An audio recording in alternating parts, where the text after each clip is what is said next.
All right. Hey, I think we're starting. Oh What's up, yeah, everyone? I'm Switchmaster64 I with am a super on Twitch, but you can call me Super. yes. Oh, start the timer. All right. So, uh, basically, welcome to our podcast. Welcome. Working title right now, but we'll come up with one by tomorrow. We'll come up with a definitive one by tomorrow. So, um, and basically, we're just going to be debating about various Nintendo topics. Yeah, And and to start off, we're going to be saying, what is the best 3D Mario of all time? Up until this point, obviously. tough question. Very tough question. You pose. It's been debated many times over, and Yes. think that objectively it can probably be pretty hard to choose one. But since we're debating, we have to argue for one, and I'm going to be arguing for Odyssey. Yeah, so I'll be on the Mario 64 side. All right, Two of the all-time greats very much so. against each other. You could argue for others, but we're just going to be arguing these two. Yep. Which I think I would put as the maybe the top two. I don't know. It's hard for me, but It's yes, I definitely a believe tough Mario choice. 64 is the best game of all time. I'm gonna try to convince y'all. All right, and at the end, we're also going to have a Twitter poll. Link will be in the description, and you'll be able to vote. Who do you think won the debate? Not necessarily which one is actually your opinion, although that can help, but who do you think actually did better? Yes. All right, so I think that we should probably start the actual timer for the debate. All right. Right about 3, 2, 1, go. All right, so Super Mario 64 released in 19 wait, I forgot. 1996. 1996. Yeah, Yes, there I we know go. that. It was released 1996 and the first 3D Mario game of all time, extremely influential. Yeah. Sold 11 million copies. Pretty insane game, and a lot of people look back on it fondly.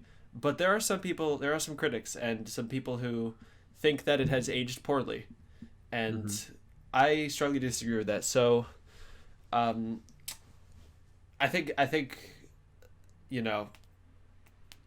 start I should talk about why it was so influential and how. So, All right.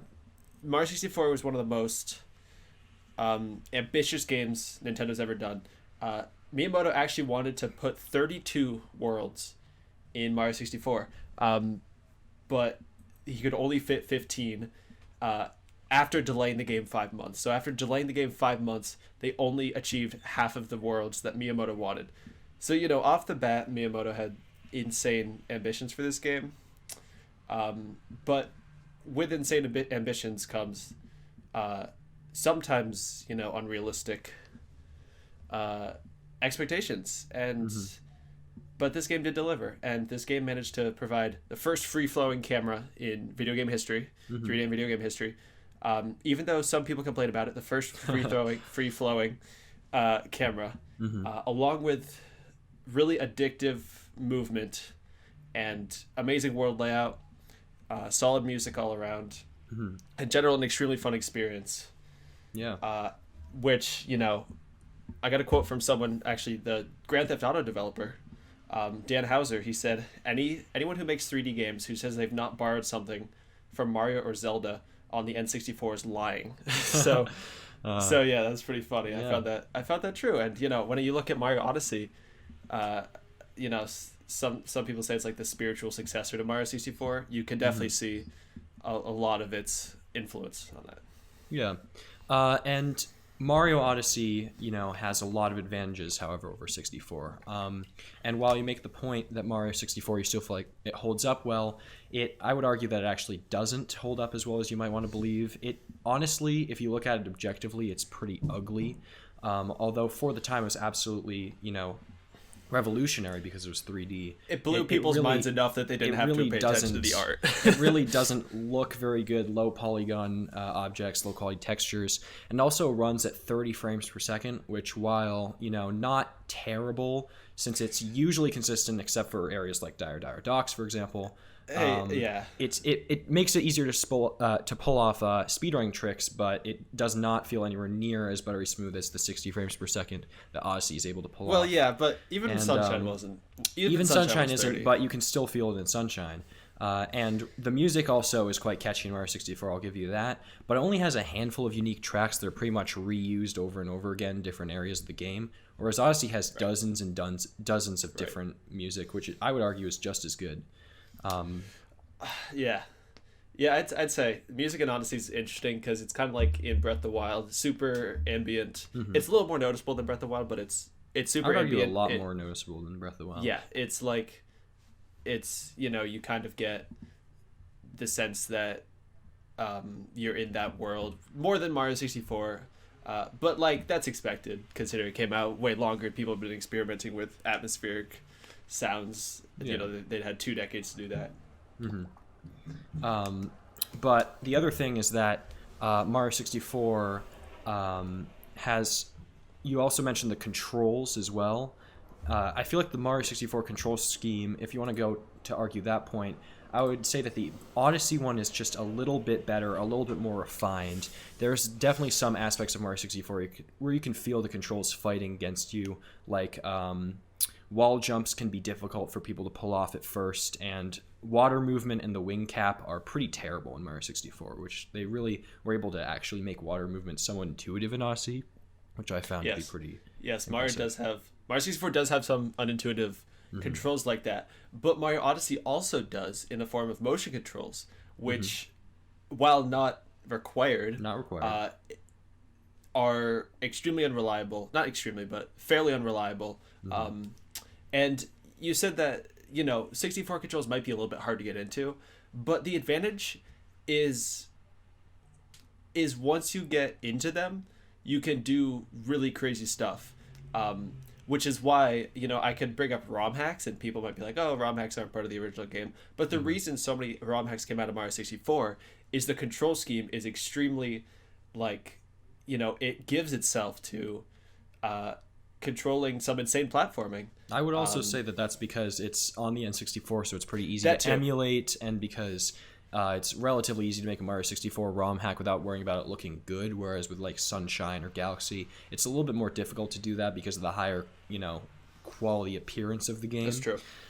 And obviously you can't really do that with Odyssey because emulators are still just starting to be introduced for the Switch. Yeah, and it is tough because the wall jumps, while I do sometimes just like bonking after wall jumping. Being able to wall jump instantly is something that it's harder to do in Mario Odyssey. Wall jumping is, extremely slow there. And like you can't wall jump out of a long jump. You bonk so much. So like, you can, it's kind of more free flowing in 64. I feel sometimes. But about the free flowing, Mario 64 and Odyssey, I would argue, are both, very exploration based.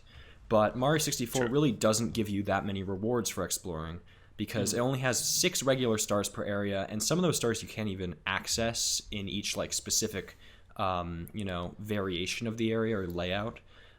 So if you don't really know where you're going, then it's unlikely that you're going to really stumble upon something that's actually useful besides coins and 1-ups. And those aren't very valuable because coins are pretty much everywhere, and game overs aren't really that punishing in Mario 64, and they're non-existent in Odyssey, which I would argue is even better because the life system's a little bit outdated. So 1-ups are kind of pointless. Yeah, you're right, and I think Odyssey is extremely exploration based, and of course you're gonna get more puzzles than ever before seen in a Mario game. And Mario 64 obviously isn't, but Mario 64, instead of rewarding exploration, rewards figuring out what you need to do, because in Mario Odyssey you can just go around willy-nilly and get many moons whenever you want, doing whatever you want basically. And it wants you to do that because it wants you to die and keep dying and keep dying, but Mario 64 rewards more precision, and it's a different system. It's not necessarily inferior, I would say. Yeah, but that system about trying to brute force essentially figuring out what you're trying to do makes Mario 64 a little bit less accessible than Odyssey, because with Odyssey you can play the game pretty much however you want. If you're a completionist and if you want to challenge yourself, you can try and find even the more difficult to find moons. You can do Darker Side. You can do all of that. But if you're, someone who's new to gaming, or if you're someone who really just doesn't like having a super intense time, then the moons that are relatively easy to get are there for that purpose, and they allow you to progress through the game at your own pace, and you can always go back and get everything. Whereas in Mario 64, since you need 70 stars to complete the game normally, you find yourself doing some pretty tedious, pretty boring, and difficult stars. Even just, even though that's you're only doing a little bit more than half of the total stars, there are still enough stars in Mario 64 that are difficult or not fun that you're gonna have to do some of them to beat the game. Right. But something that comes at the price of playing how you want to play is the satisfaction of completing a challenge. And a common criticism of Odyssey was that there's nothing, you kind of just beat the game and you're like, oh, okay, that wasn't like that hard. And not, there's not enough incentive for you to go back and collect all the moons. And for some people, getting the moons isn't satisfying enough to keep playing. And that can turn off a lot of, I wouldn't say necessarily hardcore gamers, but people who did, experience Mario 64 and were like, oh, like this isn't as challenging as I expected. This isn't as satisfying as I expected. Yeah, but with Odyssey, it also provides definitely some like very clear moments of satisfaction in Odyssey. Like Darker Side and Dark Side, for that matter, are both like challenges that are super fun to complete, super intense. Darker Side was fun to do, and the difficulty of Darker Side made it rewarding. Mario 64, the stars that are hard to get are not rewarding at all. 100 coin stars are tedious, especially in places like Rainbow Ride, where if you die with 70 coins, you're not having fun. You are not having fun if you die with 70 coins or 80 or 90 but that's like Rainbow dying Ride at the and HMC. end of There are no like, and well, not really though, because Darker Side is meant to be like an ultimate challenge in Odyssey. With 64, all of the really hard stars are just kind of random stars scattered throughout the game that are just like, they're there and that you're probably going to put off doing while you're playing the game because you don't really want to go for them. You're going to save them for later. And then when you come back, you're like, wow, I have all these like not fun stars that I left. And like there's no post game either with Mario 64. There's nothing to look to after you've actually beaten Bowser besides just cleaning up everything you haven't done.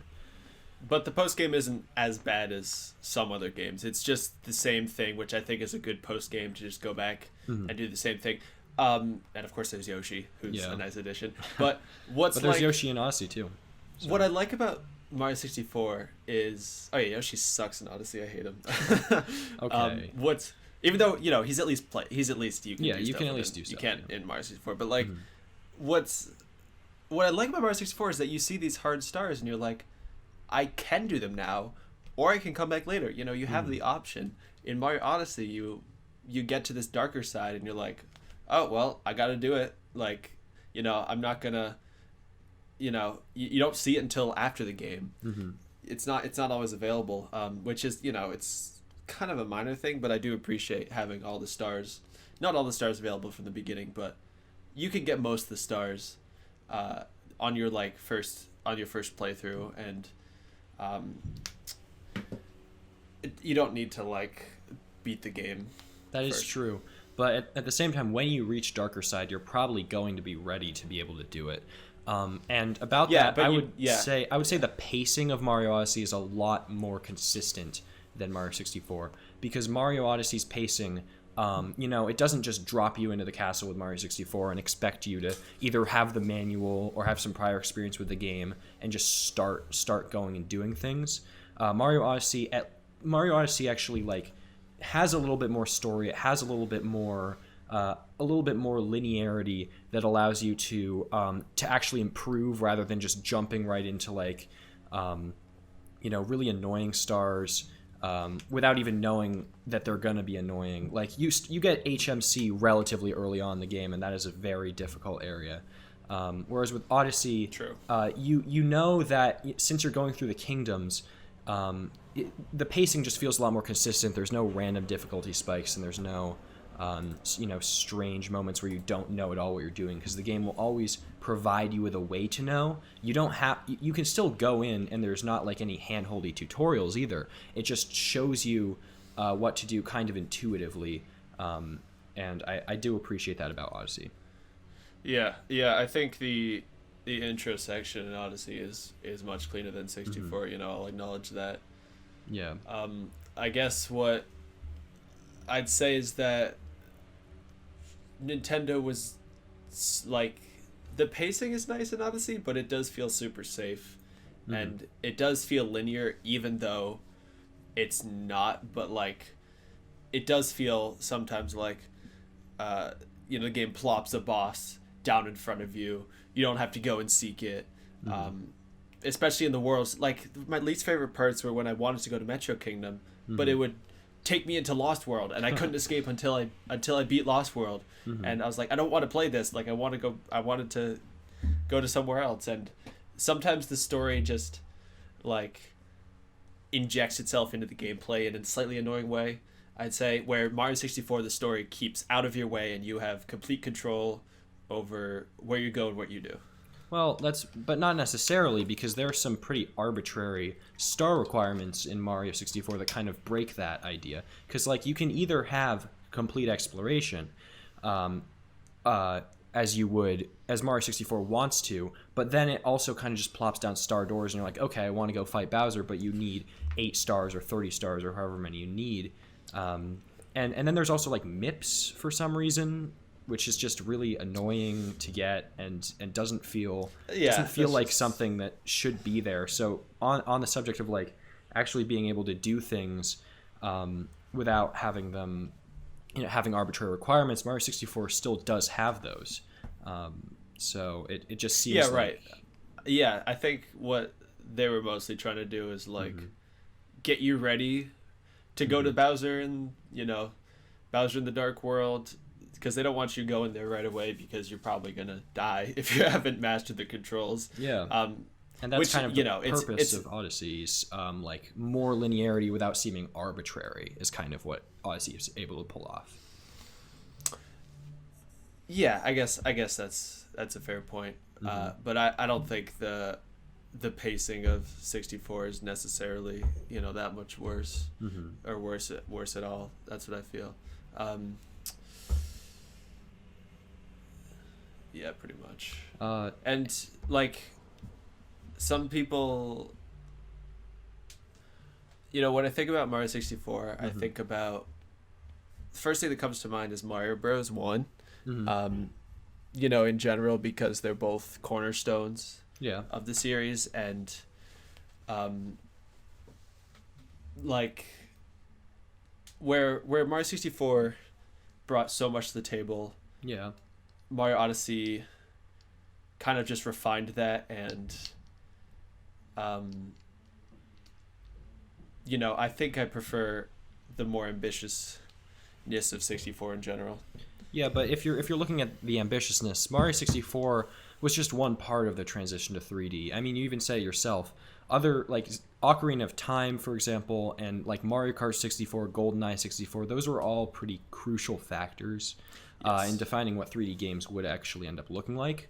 And so while 64 definitely gets to claim some of that credit, being part of a shift in gaming doesn't necessarily mean that your game is going to be the best of all time. Because you brought up Mario Bros. As well, and Mario Bros., while a very revolutionary game, and still, pretty good today, I would argue is far from the best Mario game. And, I wouldn't argue that either, because if you just look, the difference between Mario 64 and Mario Bros. 1 is if you just look a few years ahead, already we have an infinitely better game with Mario Bros. 3. Already we've surpassed that. All we need to do was set the groundwork. But with Mario 64, it's like, it took like a decade at least before we were able to get another game on par with that, which was Galaxy. Sunshine could be argued to be Sunshine was, I think it was more like 64 was so good, people were disappointed by Sunshine, whereas kind of the opposite happened with Mario Bros. 1. But also Mario 64 was the first. Obviously GoldenEye and OOT are great, but 64 is the first game of those three released. Mm-hmm. Came with the N64. Yeah. And OOT took a while to come out after that, so you could argue that 64 was the first crack at it. That is true. But Mario 64 did, of course, also have a remake. And so with Mario Odyssey being on the Switch, you can play it on the go and on the couch just as easily. There's really no advertisement for Mario Odyssey. The game does not dictate how for the Switch. It should be played, at all in that respect. But if you want to play Mario 64 on the go, you have to play Mario 64 DS, which is arguably inferior to Mario 64 because of the controls and the it's not really, because if you want to play Mario 64, you have to be stationary. You have to be Yeah, and I think that's true. But I think that's the best way to play Mario 64, and Mario Odyssey lends itself pretty decently to playing on console and in handheld. Mm-hmm. But I don't think it's that terrible that you can't play Mario 64 on the go, because on a car ride, it's so easy to mess up a jump and lose a ton of your progress. Mm-hmm. So, and I mean, 64 DS isn't a terrible remake. Mm-hmm. I think it's not terrible, but it's definitely kind of annoying how the fact that Mario 64 DS exists at all shows that Nintendo wanted to put it on a handheld experience. They thought that a handheld 3D Mario would be worth doing, and because of that, it shows how, at least initially, Mario 64 doesn't really lend itself as well to handheld gameplay, at least not on the DS. I'd agree actually. So, and one last thing I would say before we do our closing statements is that Mario Odyssey provides you a lot more to do. The 100% speedrun is about 5 times longer, and while there is no expectation that you actually you 100% the game at all for either game, Mario Odyssey just provides you with so much more to be able to do that it does not get old, and you don't run out of things to do and have to stop playing anywhere near as quickly as you do with Mario 64. There's a ton of things to do, but I guess my quick rebuttal would be just. Mm-hmm. Sometimes it feels like, borrow a quote from Clint Stevens, is that sometimes it feels like you're just a kid, you're a young kid in an Easter egg hunt, and you just walk around and your older cousin hides an egg right on the table. You're like, oh, here's an egg. Oh, here's an egg. Here's another one. Oh my God, I'm so awesome. I'm finding these eggs. And that's nice. That's a nice feeling. Sometimes it can be a little oversaturated. Yeah. So closing statements. You wanna go first there? Sure. I think Mario 64 was the most influential. Tied to the most influential Nintendo game with Ocarina of Time, and also was just as fun as Ocarina of Time or any game available today. And what small flaws it did have, were still cornerstones of how Nintendo games are made up today, and that combination of innovation and enjoyment is unmatched. Mm-hmm. And I would argue that it's more important to be a refinement, or a game that is a refinement over so many years of perfecting Mario 3D platforming that Odyssey makes Odyssey objectively a lot better of an experience, because all of those flaws that Mario 64 encountered kind of have been fixed, and the game is a lot smoother to play, a lot more visually appealing, and it definitely is able to satisfy what a lot more people want in a video game than Mario 64 is able to. All right. Ooh, interesting. That was all right. Very that's fun. Time. Yep. That was a good episode. I think we'll put a poll. Mm-hmm. Comment down below who won. Comment down below who won. If you like this, make sure to like it, and we'll be back probably next weekend. Yeah. So subscribe to the channel, go vote in the poll, and we'll see you guys next weekend. All right. Bye. Take care, everyone.